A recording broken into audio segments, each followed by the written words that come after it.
à l'heure des mauvais rêves, quel monstre hante vos cauchemars?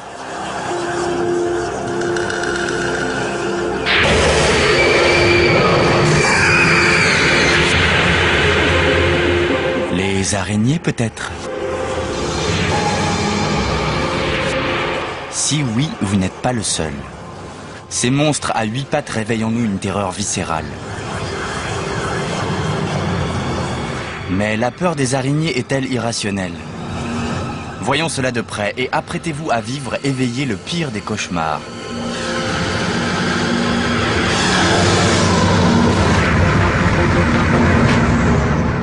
Les araignées sont des prédatrices aux méthodes terrifiantes. Elles piègent, traquent, paralysent, empoisonnent. Les voici donc, depuis les plus archaïques jusqu'aux plus évolués, celles qui de tout temps ont hanté notre sommeil.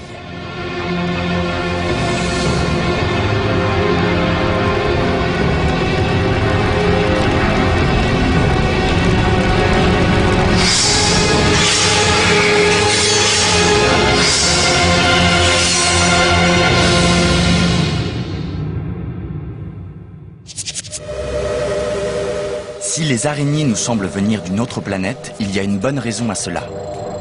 Elles sont totalement différentes de nous. Ce sont des machines à tuer.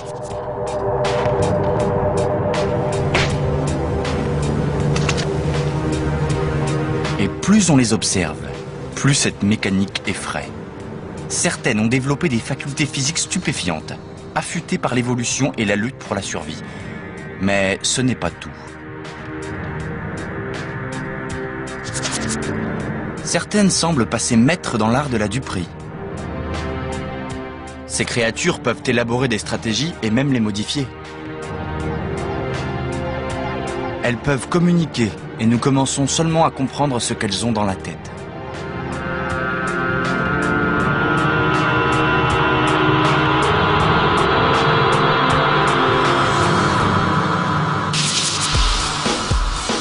Christchurch, Nouvelle-Zélande. À l'université de Canterbury, 25 ans de recherche sur les araignées n'ont pas émoussé l'intérêt de ce scientifique pour ses prédatrices. Le nom de cet homme araignée? Simon Pollard.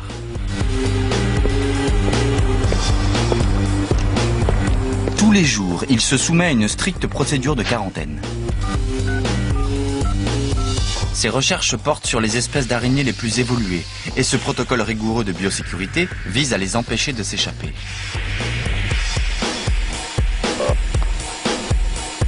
Qui est-ce? Bonjour Catherine, c'est Simon. J'ai tout.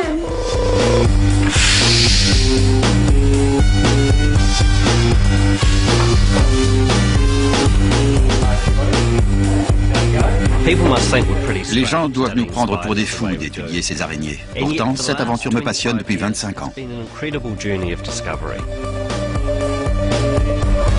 En arrivant au bureau, Simon Pollard ne sort pas des dossiers de cette mallette, mais des araignées.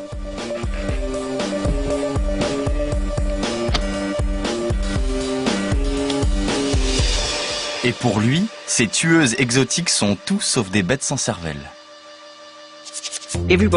Tout le monde pense que les araignées sont des robots miniatures, mais on a constaté qu'elles ont des comportements complexes et que certaines ont une intelligence proche de celle de petits mammifères. Les araignées d'aujourd'hui sont les héritières d'une évolution de plus de 400 millions d'années. Mais une évolution très différente de celle de l'homme. Des crochets à venin, des glandes sécrétant une soie solide et adhésive.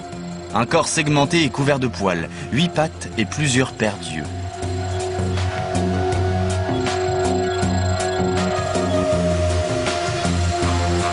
Le corps d'une araignée nous est totalement étranger. C'est un puzzle extraterrestre de tailles multiples et de formes déroutantes. Même leur comportement paraît barbare et troublant.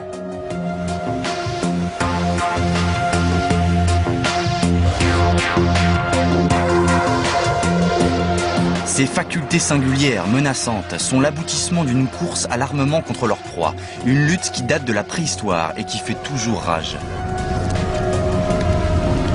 Elle a commencé dès l'apparition de la première araignée. Leur anatomie d'origine s'est avérée si efficace qu'aujourd'hui, certaines espèces ressemblent encore à leurs ancêtres préhistoriques. La mygale est l'homme des cavernes hirsutes des araignées. Ces 4 paires d'yeux distinguent à peine l'ombre et la lumière. Pattes comprises, l'envergure d'une grande mygale peut atteindre 30 cm. Un animal sans doute primitif, mais remarquablement armé pour survivre.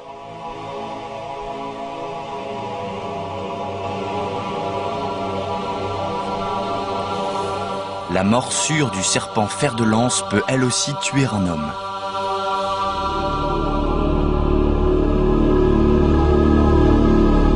Vif et agressif, c'est un prédateur sophistiqué. Une araignée primitive ne devrait avoir aucune chance.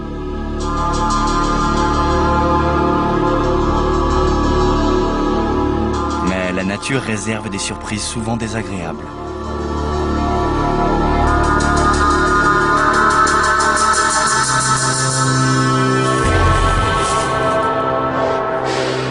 La mygale a beau être presque aveugle, ses crochets ont touché leur cible.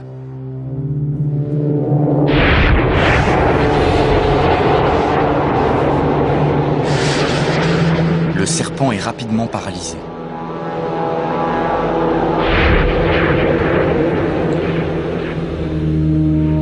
La mygale injecte du suc gastrique dans sa victime pour la prédigérer avant de se repaître d'une bouillie de serpent.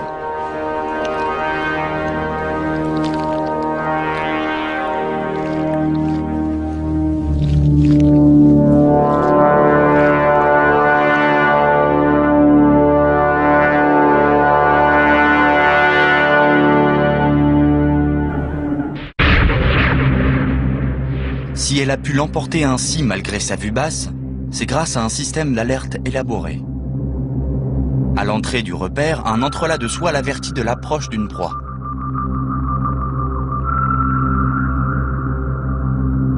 Elle utilise ses fils comme un radar qui repère les intrus s'aventurant sur son territoire.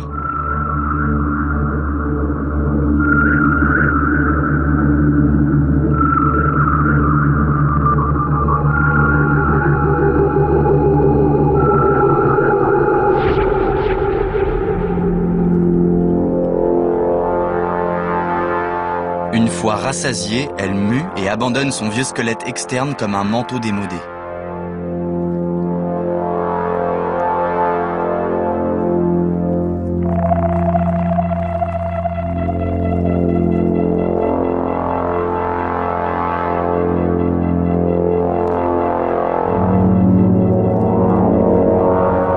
Mais cette pelisse hirsute sert à tout sauf à lui tenir chaud. Tous ces poils drus sont autant de capteurs spécifiques.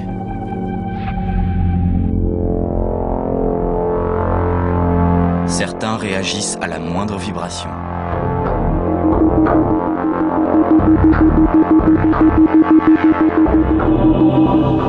D'autres se hérissent en lances minuscules pour la défendre.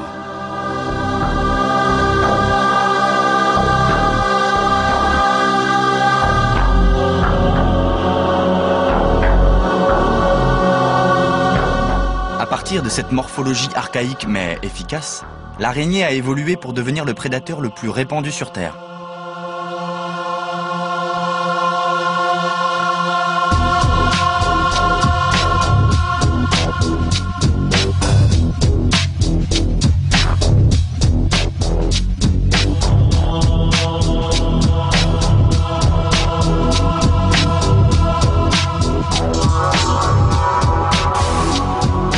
On en trouve en montagne, dans le désert, dans les grottes les plus profondes et les plus sombres, et même en milieu aquatique. Certaines vivent à la surface de l'eau, pendant que d'autres passent toute leur vie immergées. Elles vivent presque partout et ne sont jamais loin de nous.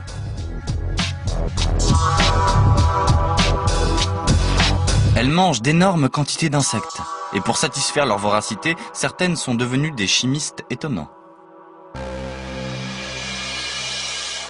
Cette guerre chimique atteint son comble avec l'arme ultime de l'araignée, son venin. Imaginez un instant que vous êtes un insecte et la proie favorite d'une araignée. vous seriez dans un univers effrayant. Vue d'en bas, une pelouse, c'est la jungle. Et celle-ci est le royaume de l'implacable mygale d'Australie. Si vous étiez un insecte, vous auriez beau courir, vous ne pourriez lui échapper.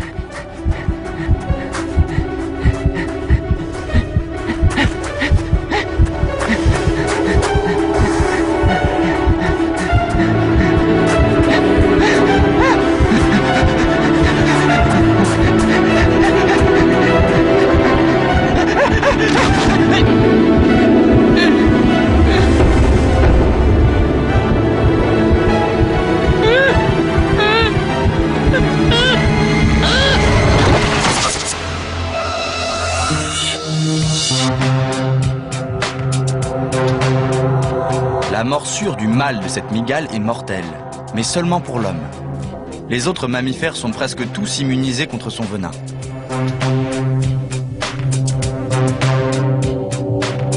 Étrange particularité, puisque d'après les scientifiques, l'homme est arrivé en Australie longtemps après l'araignée.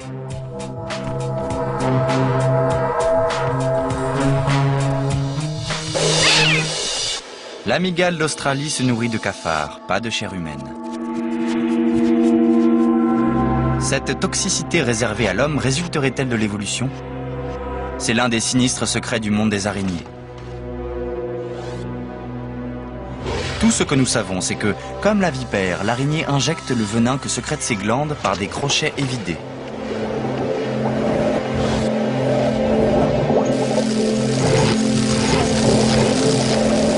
Les toxines bloquent l'influx nerveux.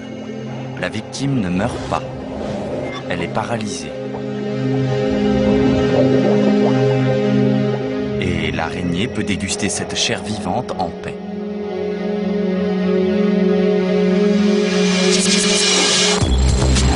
À mesure que ses proies s'ingéniaient à trouver des parades à ses attaques, l'araignée inventait de nouveaux moyens pour les capturer.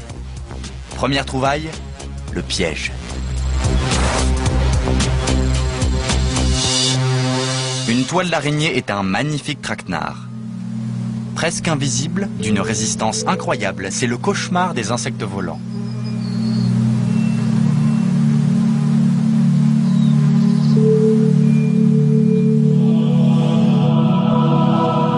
Mais il a fallu plusieurs étapes avant que les araignées ne parviennent à les attraper au vol. À l'origine, l'araignée se servait de ses glandes séricigènes pour répandre son odeur, marquer son territoire et se déplacer. Les mygales primitives utilisent leur soie pour tapisser leur terrier ou tendre des fils pièges. Mais d'autres s'en sont servis pour élaborer des armes toujours plus sophistiquées.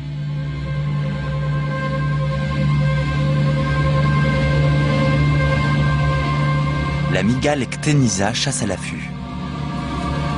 Elle tapisse sa tanière d'une couche de soie qui rend les longues attentes plus confortables. Elle se sert aussi de sa soie pour fabriquer la charnière de la porte qui masque ce piège mortel.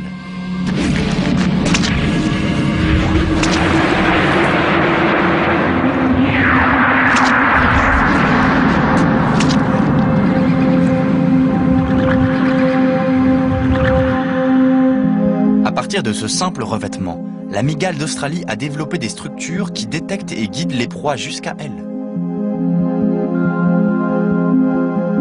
Étape suivante de l'évolution, les araignées ont tissé des nappes de soie qui, tendues à la verticale, leur ont permis d'attraper les insectes volants.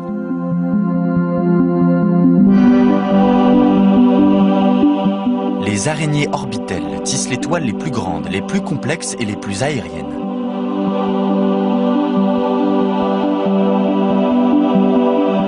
Ce sont elles qui tapissent les manoirs hantés et peuplent les histoires de sorcières, mais ce sont aussi des œuvres d'art d'une grande beauté. Et leurs propriétés intéressent les scientifiques au plus haut point.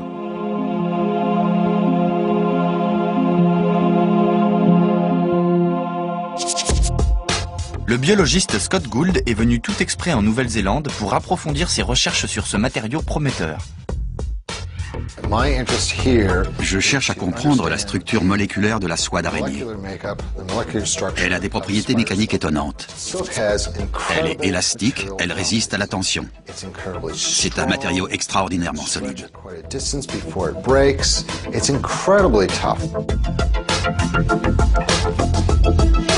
Ces recherches ont prouvé que sa résistance est largement supérieure à celle de l'acier.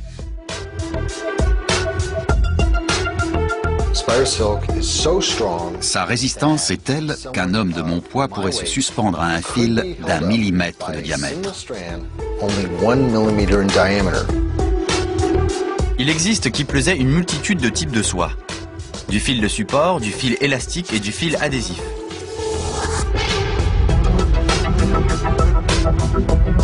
Le tissage est savamment combiné pour que l'insecte piégé s'enferre irrémédiablement dans la toile. Le plus extraordinaire, c'est que l'araignée a su résoudre un problème mécanique très complexe avec ses seules sécrétions. C'est très impressionnant. Et ce n'est pas tout. Cette sécrétion liquide durcit dès qu'elle est étirée.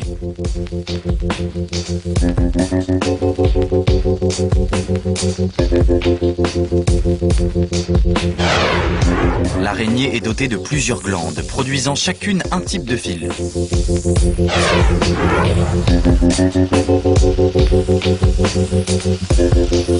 Pour grimper, pour piéger, pour tapisser, il y a un fil pour chaque usage.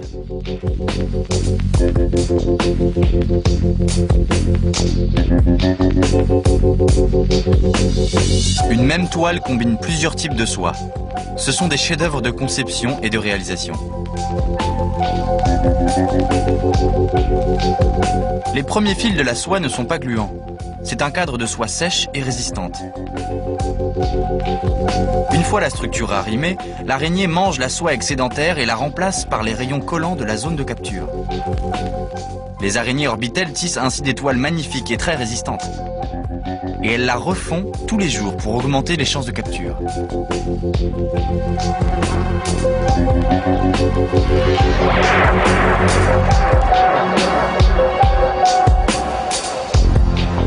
La stratégie est simple et élégante. Tendre le piège et attendre. Une fois paralysé, l'insecte est empaqueté vivant en attendant l'heure du prochain repas.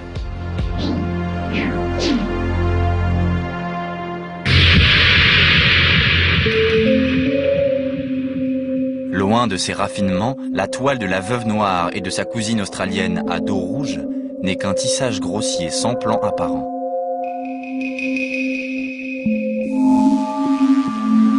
Mais à y regarder de plus près, cet enchevêtrement a un sens. Cette malheureuse fourmi s'est aventurée dans le jardin piégé d'une mygale. L'araignée la piste grâce aux vibrations.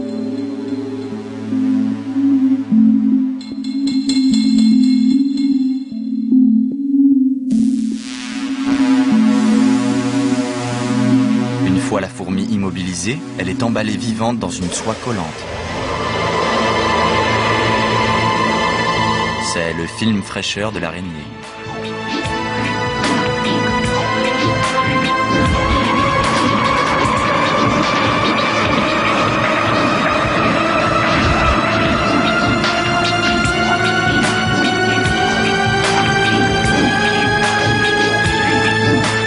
Le piège semble sommaire, mais il est conçu pour des proies plus grosses que la veuve noire.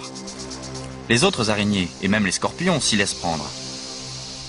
Ni l'armure, ni le dard de cette victime ne pourront quoi que ce soit contre une morsure paralysante au bon endroit.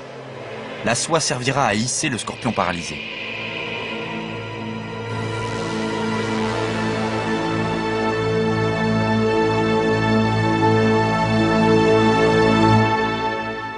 Cet ouvrage est le filet de sécurité de la veuve noire, mais il sert également d'instrument pour la parade nuptiale.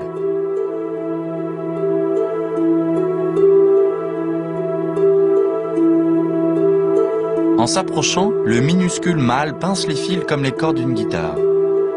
Et il vaut mieux pour lui qu'il joue juste, faute de quoi la femelle, bien plus grosse que lui, risque de le prendre pour une proie. Les veuves noires tuent leur mâle. Pendant l'accouplement, le mâle se retourne et expose son abdomen au crochet venimeux. Pourquoi ? pour accroître la durée de l'accouplement et être sûr de transmettre ses gènes.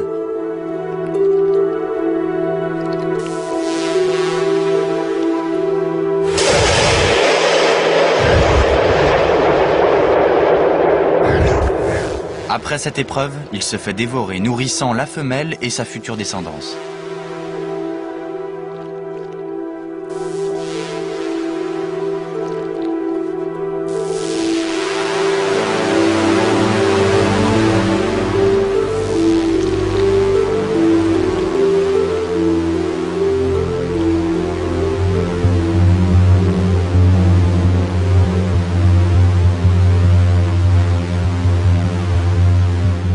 Mais la soie de la veuve noire ne sert pas seulement à tuer, elle sert aussi à protéger la vie. Elle enveloppe ses œufs d'un délicat cocon.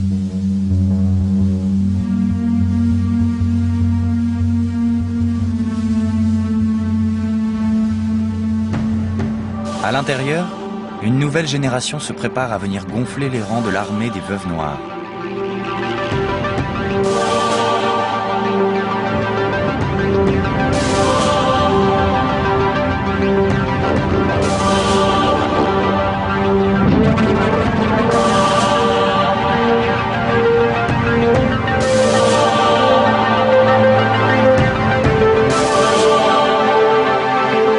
Dès que les œufs éclosent, les jeunes araignées se hissent instinctivement et le plus haut possible le long des fils de soie tendus entre les feuilles. Elles se préparent à chevaucher le vent.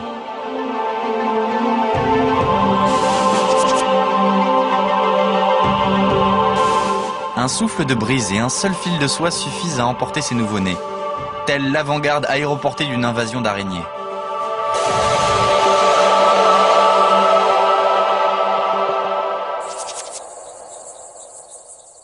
En Australie, c'est un arsenal différent que l'armée des araignées a développé. Ici, nul besoin de tissage artistique, ni même de tissage tout court. Les araignées ont trouvé des utilisations plus sophistiquées pour leur soie. La Deinopis subrufa tisse une petite toile à usage unique, qu'elle tient devant elle pour la jeter sur la proie sans méfiance. Un filet de pêche en quelque sorte.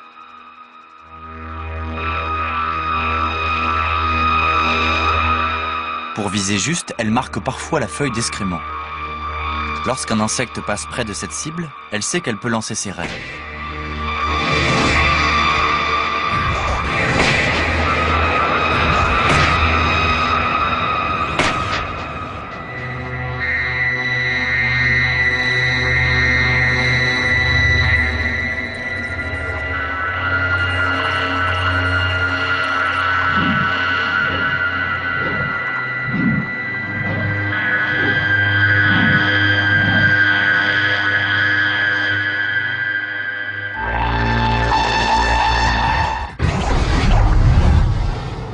De même, la jungle d'Asie héberge une araignée tout aussi inventive en matière d'armement.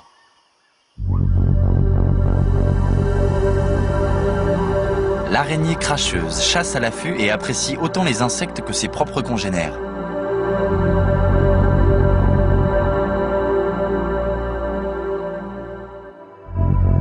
Mais elle n'attend pas que la proie se prenne dans sa toile.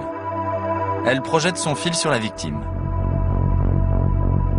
Elle crache son venin gluant avec la précision d'un tireur d'élite. Aveugle ou presque, elle détecte ses proies grâce à leurs vibrations. Elle peut atteindre sa cible à 3 cm de distance.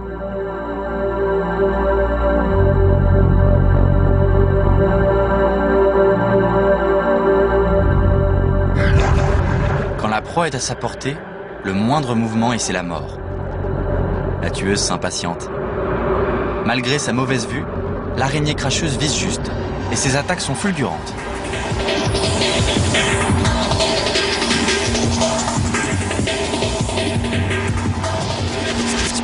L'attaque ne dure qu'un dixième de seconde. Mais grâce à ces images filmées avec une caméra ultra sensible, on peut décomposer l'action.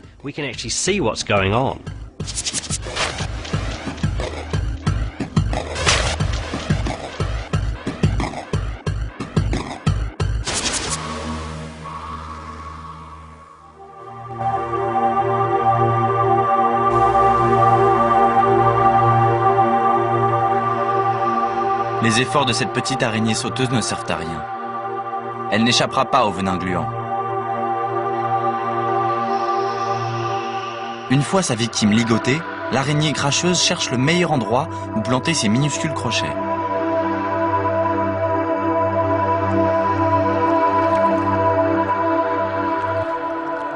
Et le festin peut commencer.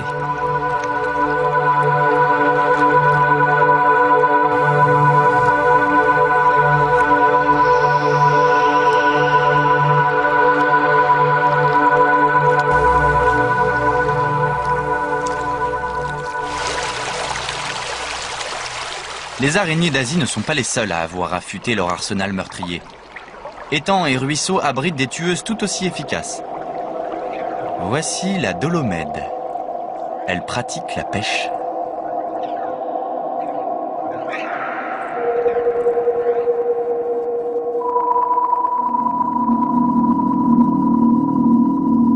C'est l'eau qui lui sert de toile. Accroupie, elle attend qu'une proie fasse frémir la surface.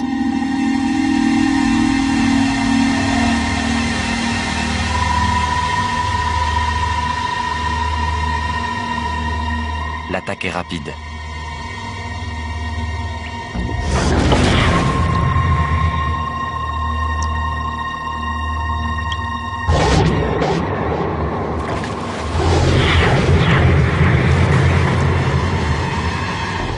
La dolomède a bien mérité son repas, car sa technique est moins reposante que celle des pêcheurs à la ligne.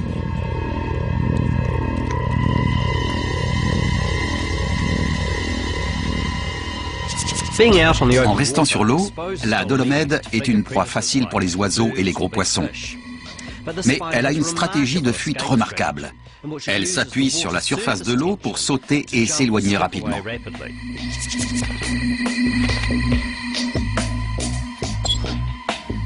Ces réflexes foudroyants nourrissent sans doute nos cauchemars, mais ils ont permis aux araignées de coloniser le globe.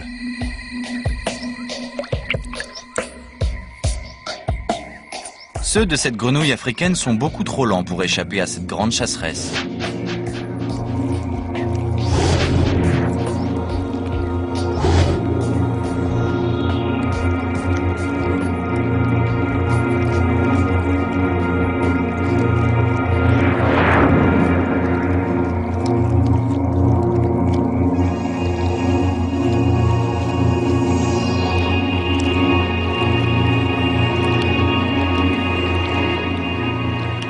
La puissance de ses pattes ne lui sert à rien contre une araignée rapide comme l'éclair.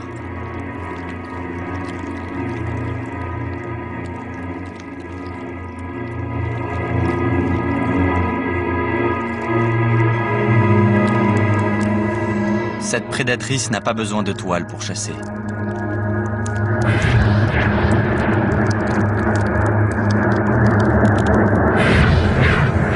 D'autres ont adopté l'attaque surprise.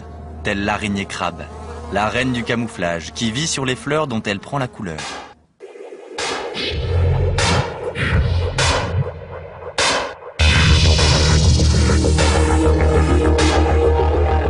Comme parée pour le bal, tapie dans sa fleur, elle attend. Les insectes sans méfiance se posent, à chaque fois à sa portée.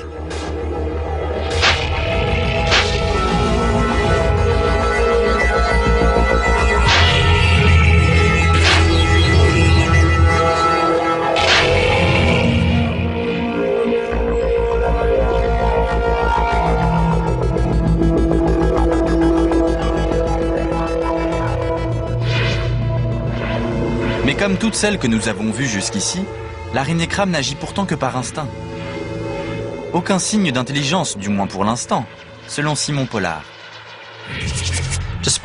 Toute l'inventivité déployée par les araignées que nous avons étudiées dans l'utilisation de leur soie ne requiert aucune intelligence.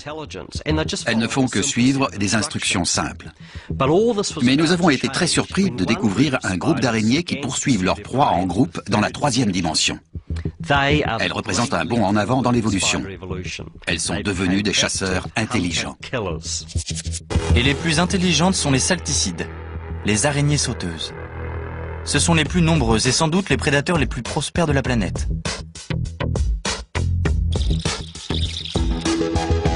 Leur qualité première est la maîtrise du saut.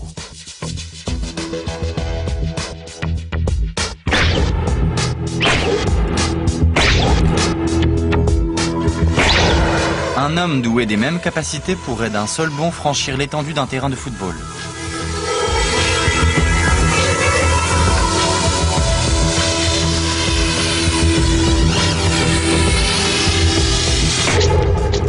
Mais elles détiennent aussi l'arme suprême, une vue perçante et la capacité d'analyser ce qu'elles voient.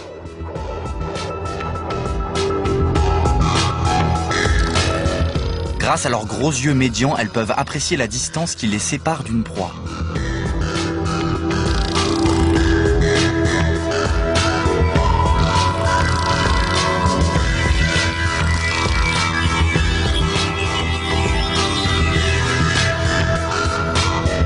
Mais pour maîtriser les aléas de la poursuite, les salticides ont dû aiguiser leur méthode de chasse.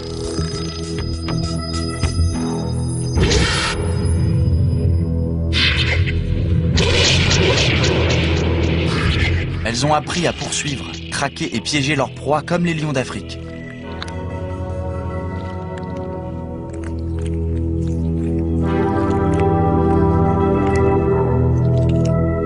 Mais le chasseur devient parfois la proie.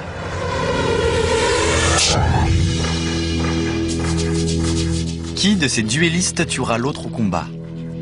L'araignée ou la menthe religieuse? Toutes deux sont de redoutables adversaires.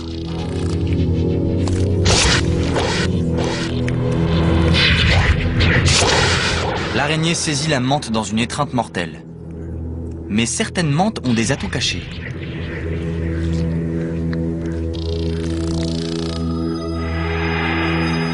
Dans cet autre duel, les faux yeux de cette imposante menthe-fleur leurrent l'araignée qui perd le combat.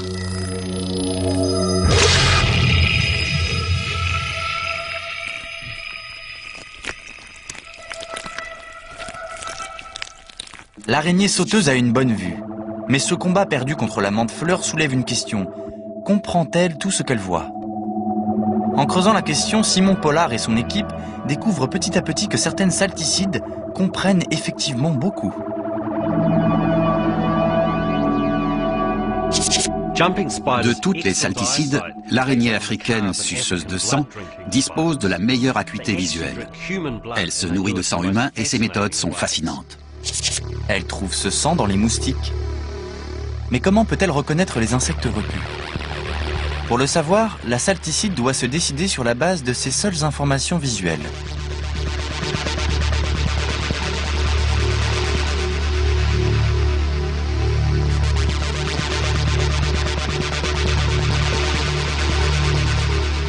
Et le plus souvent, les araignées de Simon font le bon choix. En conjuguant vue perçante et analyse, les araignées sauteuses agissent davantage comme de petits mammifères que comme des robots.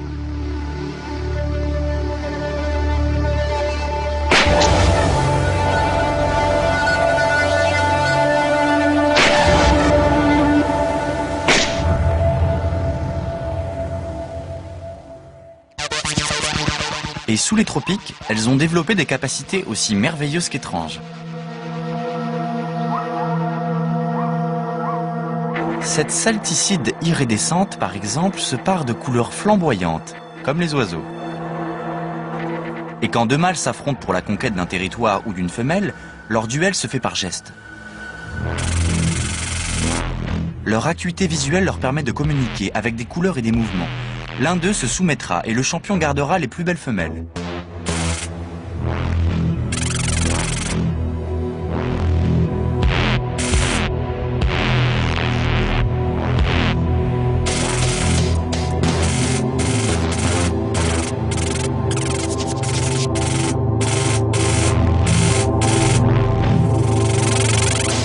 La plus pugnace des araignées sauteuses est l'araignée fourmi du Sri Lanka. Mais les mâles réservent leur étonnant arsenal au duel. Leurs longues mâchoires articulées se transforment en crochets sabres démesurés.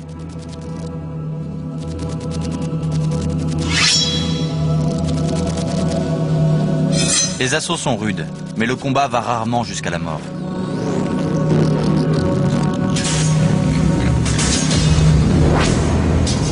Les femelles préfèrent les mâles les mieux armés. Alors quel est le secret de ces salticides pensantes? Une bonne décision dépend de la qualité des informations. Et les araignées sauteuses les puisent aux meilleures sources. Leurs yeux sont un chef-d'œuvre d'orfèvrerie.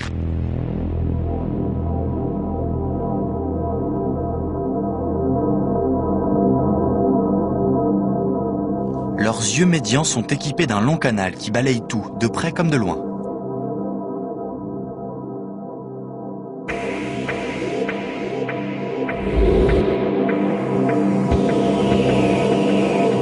Et l'étrange fixité du cristallin cache des rouages encore plus singuliers.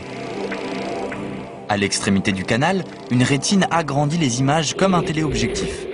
Et on pense que plusieurs couches de photorécepteurs leur permettent de distinguer les couleurs.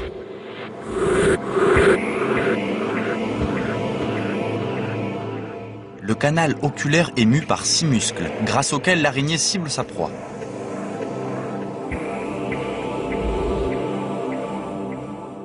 Mais du fait de l'étroitesse de son champ visuel, elle ne voit qu'une infime partie du monde à la fois.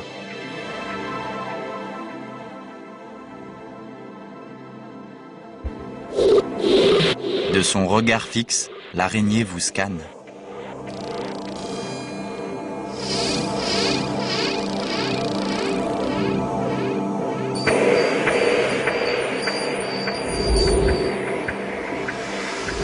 Cette salticide femelle a reconnu un mâle, et tous deux se lancent des œillades.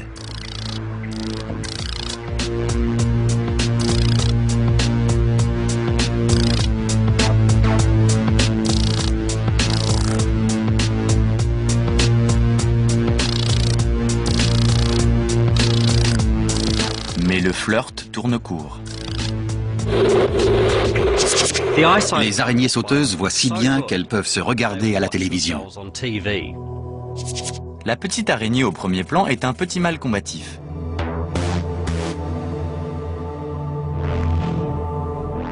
Il n'a évidemment pas conscience d'être filmé. Il croit faire face à un rival et il gesticule pour l'intimider.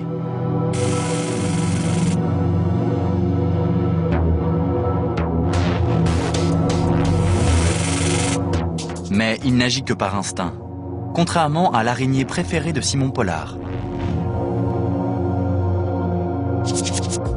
Pour moi, le nec plus ultra des araignées, c'est la Portia. Elle chasse et mange d'autres araignées. Elle n'a aucune allure et marche comme un robot, mais c'est la prédatrice suprême. Pour vous donner une idée, c'est comme un lion qui chasserait des tigres. Avec une fourberie consommée, la Portia communique par vibration, mais elle les utilise pour leurrer ses proies. Signe qu'elle tente peut-être de se montrer plus maligne.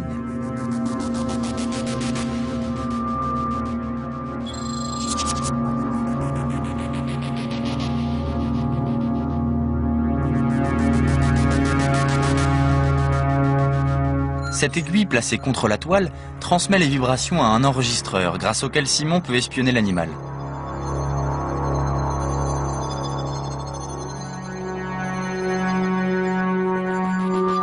Elle utilise tous les déplacements d'air, même le souffle du chercheur, pour masquer son approche.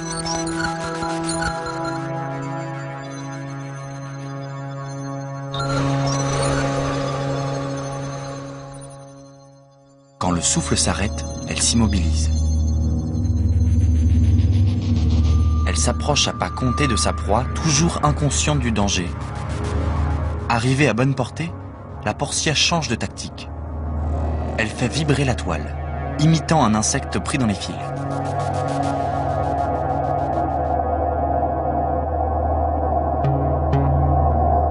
La victime sent une présence. La Portia se prépare à l'attaque.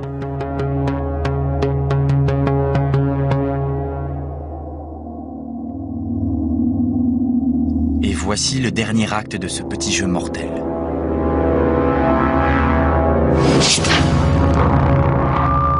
Pour Simon Pollard, on ne fait pas mieux que la Portia dans le monde des chasseurs à 8 pattes. Phénomène unique chez les arthropodes. Elle a un comportement de prédateur sophistiqué, malgré un cerveau de la taille d'un grain de sel.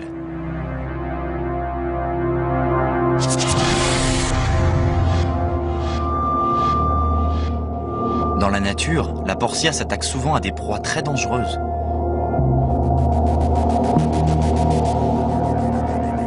Cette néphile fait plus de 100 fois sa taille. C'est une chasse périlleuse pour la petite araignée, car son adversaire est très rapide.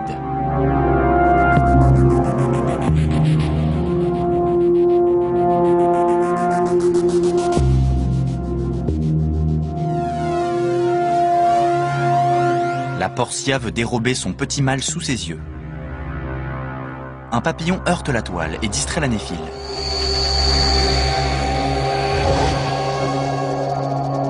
C'est l'occasion rêvée.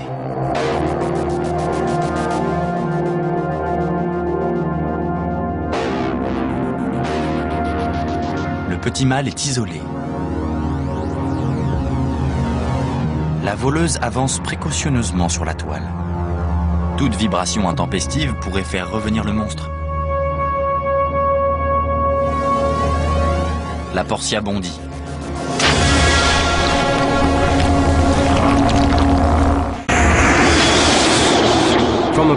Ce cerveau, gros comme une tête d'épingle, élabore des méthodes de chasse complexes qui exigent patience et ruse. Si la Portia se fait déborder par une plus grosse araignée, elle révise sa stratégie et prépare une attaque par derrière. Cette capacité d'anticipation est très rare chez les invertébrés. L'arme de la Portia, c'est son cerveau. Cette fois, ce micro-stratège se mesure à une dangereuse porte-croix.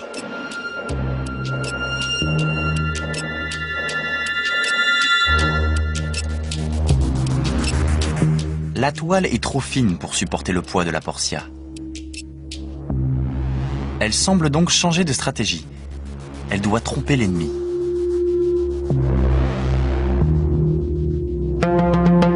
Elle imite le bruit d'un insecte en détresse. Mais la propriétaire n'est pas dupe et secoue violemment la toile. Sa méthode pour repousser les prédateurs. La Portia scrute son environnement et change encore une fois de tactique. Sans précipitation, elle s'éloigne de la toile.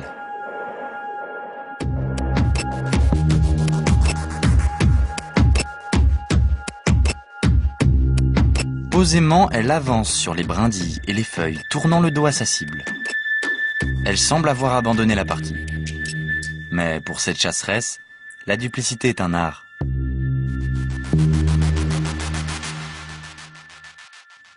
Après un long détour, elle atteint un point stratégique en surplomb de la toile de la porte-croix. Une merveille d'anticipation.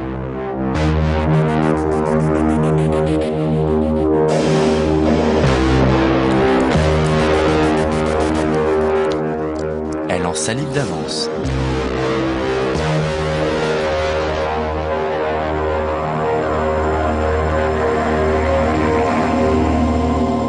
Ayant repéré sa cible, avec une maîtrise digne d'un commando, elle se laisse descendre, prête à frapper.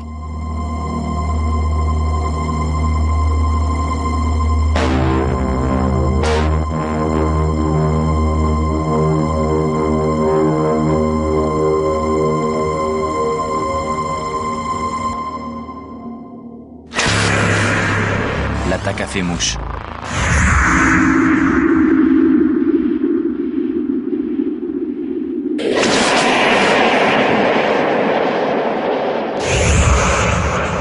Il ne lui reste plus qu'à attendre. Son venin agit vite.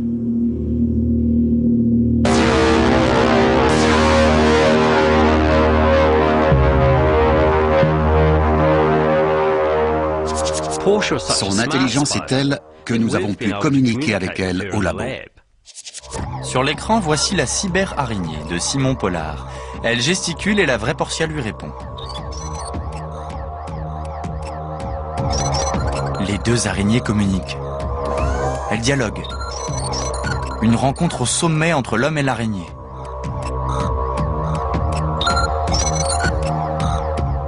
Si on ignore encore toute l'étendue des facultés de la Portia, cette chasseresse sophistiquée a d'ores et déjà prouvé qu'elle a de grandes aptitudes. Le prochain défi pour Simon Pollard va être de comprendre comment un si petit cerveau peut déployer des méthodes de chasse aussi impressionnantes. Car la Portia est sans conteste la reine des araignées, du moins pour l'instant.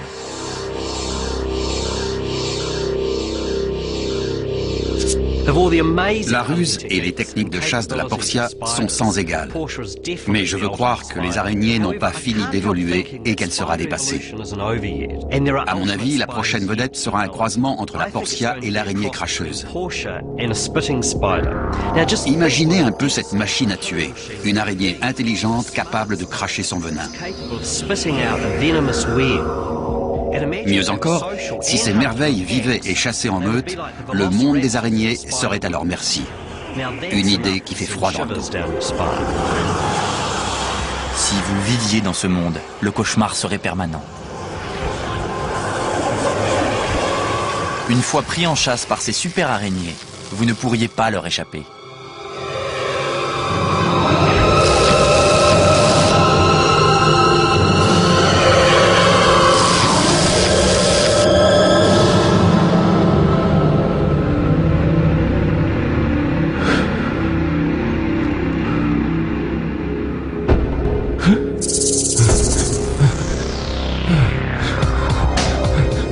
Elles anticiperaient vos moindres gestes.